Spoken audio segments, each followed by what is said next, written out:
Assalamualaikum warahmatullahi wabarakatuh.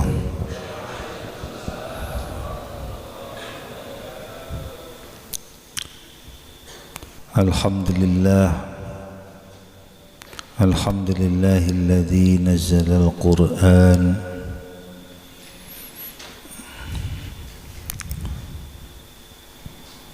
wassalatu wassalamu ala khairil anam Sayyidina wa habibina wa qurrati a'yunina Muhammad wa ala alihi wa sahbihi wa man tabi'ahum bi ihsan. Amma ba'du.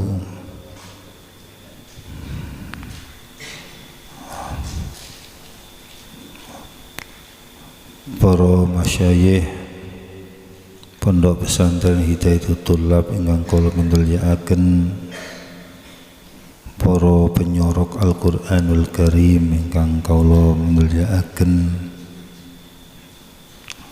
hadirin para adik-adik santri wabil khusus ingkang dalu menika ngatamaken Al-Qur'anul Karim. Mugi-mugi sedaya ilmunipun manfaat, amin ya rabbal alamin. Langsung kemawon para ulama Sayyidina Anas bin Malik, salah satu sahabat ingkang tasih alit dimong kalih Kanjeng Nabi, niku nek ketika ngatamaken Al-Qur'an niku ngumpulaken keluargane, mantun nglopuraken keluargane, terus dungo khotmil Qur'an. Bahkan wonten dawuh ketika hatam Qur'an niku disunataken poso. Disunataken apa? Poso. Kira-kira wis poso apa durung? Kasep pun. Disunataken apa? Poso. Niku tradisi ulama-ulama seniyen, dados mboten salah nek tiyang khataman Quran terus ngumpulaken tiyang terus ndonga. Nggih. Perkara tangga sebelah ngomong bid'ah, ngomong sembarang nggih kersane ngoten mawon pun. Itu sahabat Anas. Apakah itu hadisnya hadis marfu? Ini masalah. Karena yang menceritakan adalah sahabat Anas, maka hadisnya kita tahu bukan hadis marfu, artinya laisa nusiba ilan nabi, lam yarfa ilan nabi. Panci riwayat itu tidak riwayat dari nabi, tapi dari sahabat. Tapi Kanjeng Nabi kan dawuh ashabi kan nujum, sahabatku kaya bintang. Bi ayyim ihdadaitum, kelawan endine sahabat ihdadaitum, amri pitutuh sapa sira, ya ihdadaitum mongko ora pitutuh sapa sira. Jadi kalau toh kemudian tidak selalu apa yang kemudian tidak dilakukan oleh Nabi kemudian menjadi definisi bid'ah. Nek bid'ah niku pokoknya sing ndak dilakoni Kanjeng Nabi bid'ah. Lho Sayyidina Umar tarawih yo bid'ah. Wong jeng Nabi mboten natos sol tarawih ngumpulno dengan jamaah, dengan satu imam. Itu dimulai sejak Sayyidina Umar. Hataman dungo bid'ah, masuk Sayyidina Anas nglakoni bid'ah. Bahkan menurut kula wonten bid'ah sing wajib. Lha kok ana bid'ah wajib ya apa wonten? Kalau ndak dilakukan bahaya gitu. Contohnya napa? Jam'ul Quran fil mushaf, ngumpulno Quran di dalam satu buku. Itu ketika pertama kali diusulkan Sayyidina Abu Bakar mboten ngereken. Waktu niku yang usul pertama kali Al-Quran dikumpulkan dalam satu mushaf Sayyidina Umar. Karena banyak sahabat yang meninggal peperangan yang apal-apal Quran. Memang torekohnya orang Arab niku torekohnya at-tahaffud, apal. Sadurunge ditulis wis apal. Jadi torekohnya orang Arab itu apal dhisik daripada tulisannya. Mulane jenengan nek semrap mushaf Utsmani yang asli, maka tidak ada namanya titik kok titik ndak ono. Apa meneng harokat tambah ndak ono.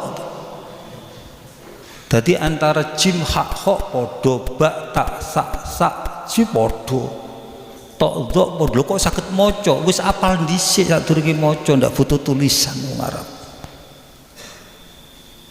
Nek sampeyan kula jenengan ya kira-kira bingung ora karuan, ora apal-apal. Satu itu. Jadi niki. Jadi jam'ul mushaf niku ketika diusulkan oleh Sayyidina Umar, apa jawaban Sayyidina Umar? Hada syai'un ma fa'alahu Rasulullah. Ini sesuatu yang tidak dilakukan oleh Rasul. Kami tidak berani. Sayyidina Umar tidak berani.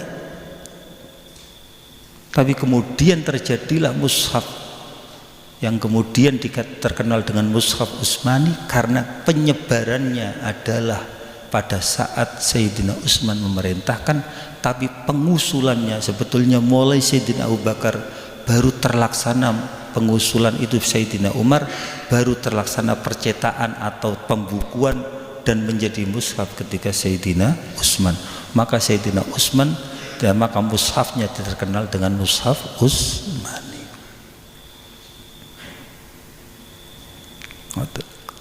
Niki sejarah niku. Terus pelaksanaan ngeten niki nggih kula nggih monggo. Nek perkara ten mriku mboten purun nggih kersane mboten purun. Niki mendak wajib niki sunat mawon. Nggih, niki perkara sing yambagi. Sampun niku cerita khatmul Quran. Nomor kalih nggih punika kula mboten badhe panjang lebar nggih. Mur Quran niku al-mu'jizatul utma lirrasulina Rasulullah alaihi wasallam. Mukjizat sing paling agung terhadap Nabi kita Muhammad sallallahu alaihi wasallam. Dan ternyata terbukti bahwa Quran menjadi mukjizat teragung. Satu terbuktinya adalah 1500 yang lalu atau 1441, 1500 malah, karena tarikh hijriyah dimulai dari hijrahnya Kanjeng Nabi hijrah itu umur sekitar 50 tahun, berarti sudah masa kenabian sudah lewat 10 tahun, berarti 1500-an tahun yang lalu.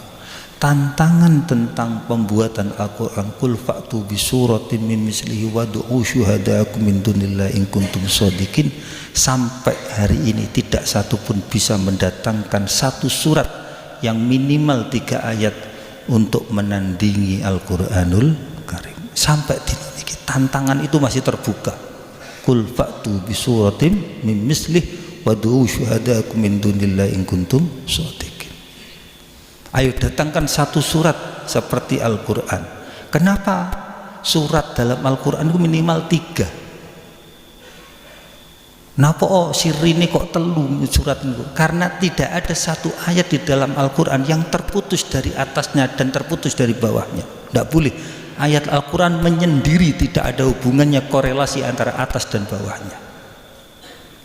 Mulane nek jenengan belajar tafsir lebih dekat akan ada al-munasabah baina suwar, bahkan al-munasabah baina ayatul Quran. Hubungan antara surat dan surat, antara kenapa Al-Baqarah hubungannya apa dengan Al-Fatihah. Kemudian setelah Al-Fatihah, mari Fatihah Baqarah, kenapa Ali Imran, kenapa An-Nisa.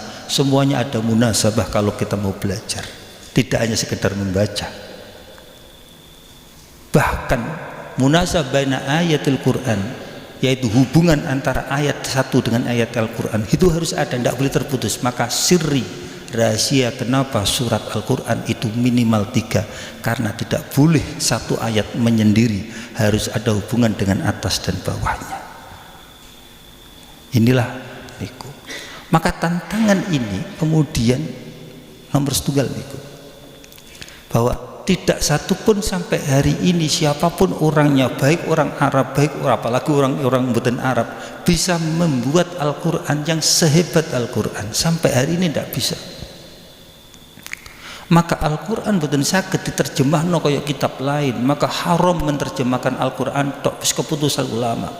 Karena ketika diterjemahkan Al-Quran tidak bisa bunyi, kepadamu kami menyembah ya Allah, dan kamu iyyaka na'budu wa iyyaka nasta'in. Bahasa Indonesianya, kepadamu kami menyembah dan kepadamu kami minta tolong. Tidak muni balaghoi, karena iyyaka na'budu itu beda dengan na'buduka dalam sisi balaghah. At-taqdim yufidu at-takhsis, di mana ini hanya dimiliki oleh bahasa Arab dan lain sebagainya dan lain sebagainya. Dzalikal kitabu, ketika dimaknani letter lafdiyah, maka akan berkata itu kitab, salah, ini kitab. Kenapa pakai dzalika? Itu balaghah. Loh, balik kabeh. La raiba fihi, kenapa Allah ndamel takbir la raiba fihi? Misalkan nek dikonceki suwi sampean mondok ndak boyong-boyong.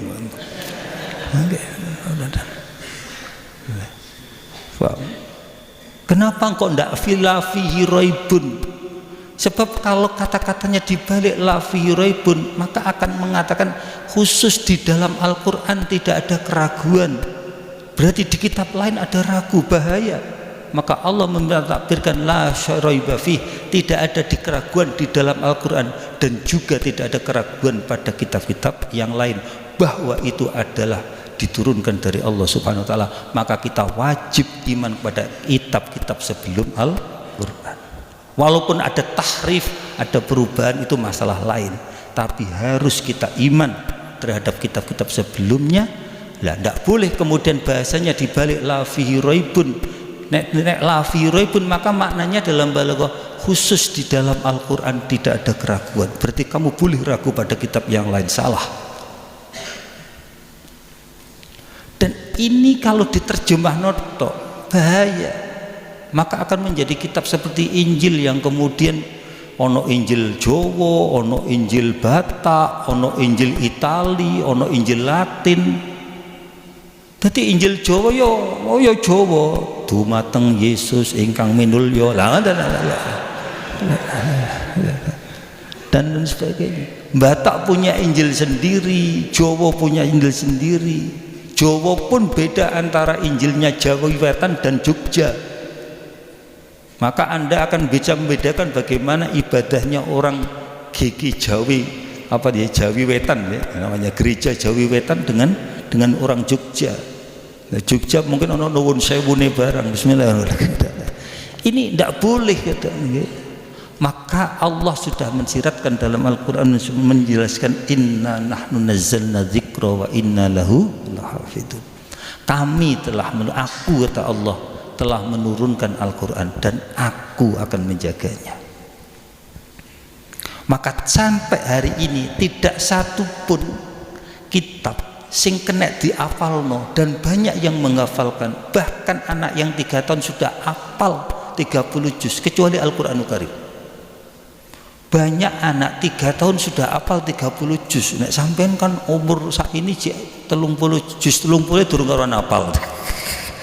30 juz sudah hafal mereka, karena mulai bayi disetelno Quran, lesannya terus hafal. Maka saya pernah datangi musyidah Al-Quran di Jombang, didatangi oleh almarhum Yai Salahuddin Wahid, aslinya Gus Dur. Beliau mengatakan, saya barusan kedatangan pendeta dari Malang. Katanya Gus Solah cerita, barusan saya kedatangan pendeta dari Malang yang tanya bagaimana bisa ingin Injil itu seperti Al-Quran, banyak yang menghafalkan.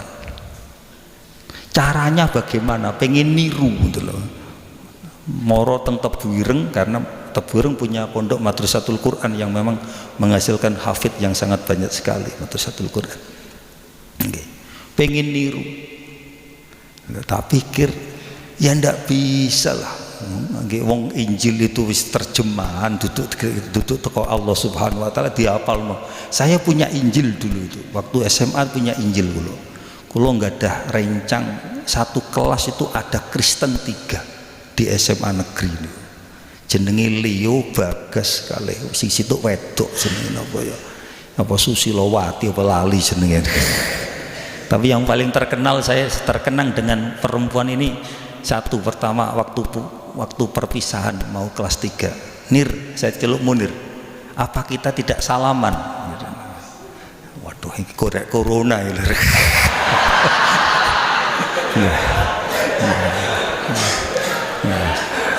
Saya masih ingat waktu kata perpisahan. Apa kita tidak salaman? Karena saya anak-anak saya mesti tahu kalau saya tidak tahu, tidak mau salaman sama perempuan. Sudah anu lah ma'ruf lah. Apa kita tidak salaman? Ini kan mau perpisahan. Saya bilang, apa kalau tidak salaman mati? Enggak mati. Ya wis enggak mati ya lo, lawa salaman. Enggak, ini cerita-cerita bagaimana kita berhubungan antar agama tanpa menyindir terlalu dalam.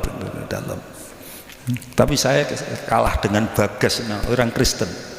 Nir, apa? Saya itu besok jadi pendeta, kamu jadi kiai ya lu, tak pikir. Ciri-ciri Bagas ya. Tak lokno potonganmu koyo ngono kok dadi pendeta ndak pantes. Ini Leo juga ingin baik, anak-anak Kristen 3 dengan saya alhamdulillah baik, walaupun saya juga sudah ketat dalam menerapkan agama di SMA. Saya tidak mau dekat dengan perempuan, saya etok-etok koyo wong alim-alim ngono. Gitu. Nah, akhirnya saya diberi Injil sama Leo ini. Nir, ini kenang-kenangan dari saya Injil. Ini Leo ini orang pinter, saingan saya antar bintang kelas lah wis. Nendak saya Leo Farid bintang kelas di kelas itu. Leo ini Cina, tapi sayang Cina melarat. Tutup Cina suki. Sayang nggak Cina melarat. Dadi kancane numpak sepeda motor, dia numpak sepeda ontel. Wah Cina melarat. Ini cerita biar katakan guys. Bukan itu yang saya mau ceritakan. Saya terus kemudian berusaha membaca Injil baik perjanjian lama atau perjanjian baru. Tak perlu moco ae mumet apa meneh ngapalno. Moco lho ndak iso, ndak kena dipahami. Kula maca tak bahasa Indonesia kan, bahasa yang biasanya bukan versi Jawa. Versi bahasa Indonesia saya baca. Lho moco kangelan apa meneh ngapalno. Po bahasa Indonesia tapi angel dihafalno. Ndak percaya? Koran sampean waca iso maca nih ngapalno arek mumet ngapalno koran. Faham? Maka ini sebuah mukjizat Al-Quran yang kemudian keagungan Al-Quranul Karim yang tidak dimiliki oleh kitab yang lain. Nggih, mboten bisa dimiliki oleh kitab lain. Nggih. Karena apa? Karena Quran akan dititipkan fi suduril ladzina utul ilm, pada hati mereka yang punya ilmu. Maka sulit untuk merubah Al-Quran karena terlalu banyak orang yang hafal Al-Quran. Sulit untuk merubah Al-Quran. Maka Allah benar, inna nahnu nazzalna dzikra wa inna lahu lahafidun. Pun nomor telu mawon ndak usah akeh. Satu wau niku bahwa khatmul Quran niku nggih ngeten niki. Nomor kalih bahwa Al-Quran adalah sebuah kitab yang jadi mukjizat. Kalau kita buktikan kenapa Nabi Muhammad kok tidak diberi mukjizat yang lain. Saya sering mengatakan, padahal orang kafir saat itu minta laula unzila ali ayatun min rabbih. Mbok iya diturunkan atas Muhammad ayat dari Tuhannya, bukan ayat Quran yang dimaksud, ayat tanda-tanda yang kemudian menjadi tanda kenabian. Koyok Nabi Musa ada tongkatnya, Nabi Soleh ada untanya, Nabi Sulaiman bisa naik dengan anginnya. Kenapa Muhammad hanya diberi Quran, kok tidak diberi keris?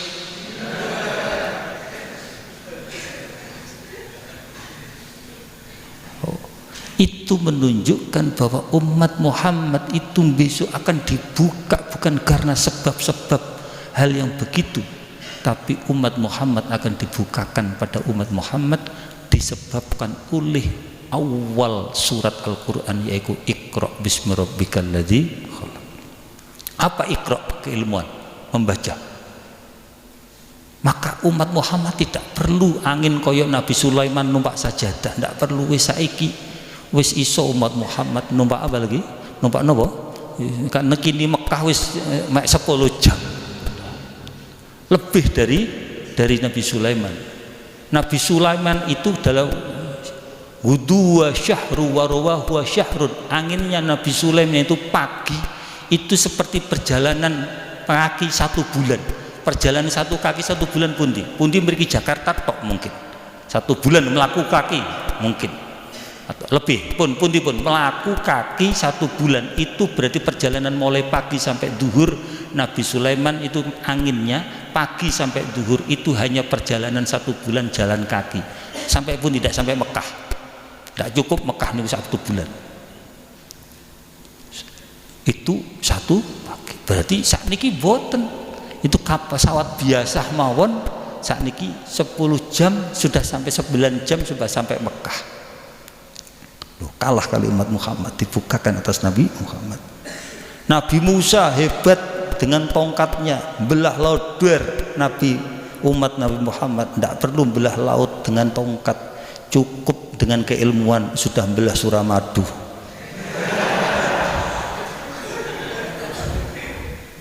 Paham ya? Ini dibuktikan betul. Maka ilmu itu penting ya, gak ngeten iki ngeten. Ilmu itu penting begini ini. Ini adalah bukti bahwa Al-Qur'an itu benar, Al-Qur'an itu benar. Nomor 3 nggih puniki penyemangat bagi kita. Ahlul Qur'an ahlullah wa khassatuh. Ini harus kemudian menjadi canangan kita bahwa ahli Quran adalah keluarganya Allah dan orang-orang khususnya Allah Subhanahu wa ta'ala. Maka orang yang ahli Quran rata-rata dijaga oleh Allah Subhanahu wa ta'ala. Bagaimana tidak dijaga? Karena mereka adalah keluarganya Allah, orang-orang khususnya Allah Subhanahu wa ta'ala. Masalahnya man huwa ahlul Quran, siapa ahlul Quran itu? Apakah mereka yang hafid saja? Tidak juga. Ahlul Quran adalah orang yang i'tana bil Quran qira'atan au hifdzan wa amila bima fihi, dan mengamalkan dengan apa yang ada di Al-Quran. Itu ahlul Quran. Maka tidak mesti ahlul Quran itu harus hafal Al-Quran. Menurut saya begitu. Kiai Maimun tidak hafal Al-Quran, ngakoni saya tidak hafal Quran. Bahkan Kiai Maimun pernah mengatakan saya itu baru umur 28 baru khatam 1 kali. Jadi umur 28 tahun Kiai Maimun itu hanya hafal khatam Quran 1 kali. Nah awake dhewe ping 10. Tapi bedone siji, rupane Kiai Maimun derek thariqah seorang sahabat mengatakan saya membaca surat Baqarah itu 3 tahun. Tapi 3 tahun sini wong sampeyan mbek 3 tahun sahabat ku beda banget. 3 tahun kono wis sak mungkin wis ngerti isine Al-Quran, sak ngamal none Al-Quran. Kita mungkin hanya di lisan saja, itu bedanya. Mungkin Kiai Maimun 28 tahun itu bener 1 khataman, tapi sudah faham sak jeroane Al-Quran. Mulane Kiai Maimun terkenal dengan ahli tafsir Al-Quranul Karim. Artinya kalau cerita begini ini, jadi model-model ahlul Quran itu nggih wonten sing tiyang sing khataman Quran monggo, wonten sing mengkaji Al-Quran monggo, wonten sing mengamalkan Al-Quran monggo. Walhasil semuanya adalah khidmah terhadap Al-Quran, dan orang-orang seperti ini terus Kanjeng Nabi ahlul Quran ahlullah wa khassatuh, yaitu ahlinya Allah dan orang-orang khususnya Allah Subhanahu wa ta'ala. Niki mawon saya kira sing dadi mugi-mugi sing khataman tambah pateng deres Al-Quranul Karim ngoten dados menjadi biasa, hanya ndak ndungone tok warzuqna tilawatu ana al-laili wa atrafan nahar, tapi ra tau maca blas ning sirah ndonga tok tapi dilakukan dengan baik dengan. Jadi saya punya model-model orang yang ahli Quran. Tidak ada orang, saya punya ya sudah tidak saya sebutkan. Saya dulu punya orang tua, bukan orang tua Solo maksudnya, punya tahu orang sepuh biyen. Dia tidak hafal Quran, tapi khataman Quran ku istiqomah, saulan pisan khatam. Padahal biyen ndak ono listrik. Pokoknya saulan pisan khatam, saulan pisan khatam, saulan pisan khatam. Terus begitu istiqomah. Niku. Nomor kali apakah kemudian membaca apa dengan khifat? Pakai membaca apa dengan khifat? Ya monggo yang khifat, yang membaca, yang belum khifat ya membaca. Bahkan Imam Abu Hanifah mengatakan maca Quran dengan membaca itu lebih baik dengan membaca Al-Quran daripada dengan khifat. Imam Abu Hanifah berpendapat maca Quran dengan melihat itu lebih baik daripada membaca Al-Quran dengan bil ghaib. Berarti tidak oleh ngapal, no, salah. Wajib ono wong sing ngapal Al-Quran, wajib fardu kifayah. Tapi lebih baik karena apa? Menurut Imam Abu Hanifah, nadhar fil Quran itu ibadah. Nadhar aja sudah ibadah. Mulane untung sampean sing ndak hafal sering nadhar akhirnya. Paham ya? Untung sing ndak hafal sering nadhar. Kalau kinten mekaten ingkang saged kula aturaken semoga kita penyemangat kita. Siapa lagi yang akan mempelajari Al-Quran? Siapa lagi yang akan membaca Al-Quran? Siapa lagi yang kemudian akan menyebarkan Al-Quran? Nek mboten tiang-tiang Islam, jeung Nabi dawuh khairukum man ta'allamal Quran wa 'allamah. Sak bagus-bagus sira kabeh wong sing gelem belajar Al-Quran lan mulang Al-Quran. Mugi-mugi masuk datang hadis Kanjeng Nabi. Makaten ingkang saged kula aturaken kula akhir. Assalamualaikum warahmatullahi wabarakatuh.